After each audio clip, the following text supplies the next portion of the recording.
ঢাকা বিশ্ববিদ্যালয় এলাকা দিয়ে জাতীয় নাগরিক পার্টির বিক্ষোভ মিছিল এগিয়ে যাচ্ছে কেন্দ্রীয় শহীদ মিনারের দিকে।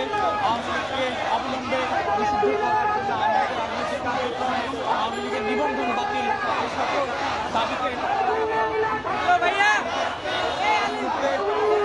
উত্তাল রয়েছে রাজধানীর সামনে ঢাকা বিশ্ববিদ্যালয় স্লোগানে স্লোগান উত্তাল রয়েছে। এক দাবি আওয়ামী লীগকে নিষিদ্ধ করতে হবে, তাদের যে দাবি সেই দাবি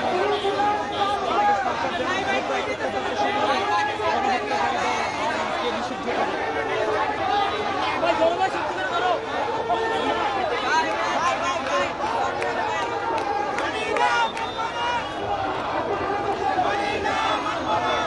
তারা কিন্তু বলছেন যে আওয়ামী লীগকে নিষিদ্ধ করতে এক দফা এক দাবি আওয়ামী লীগকে নিষিদ্ধ করতে।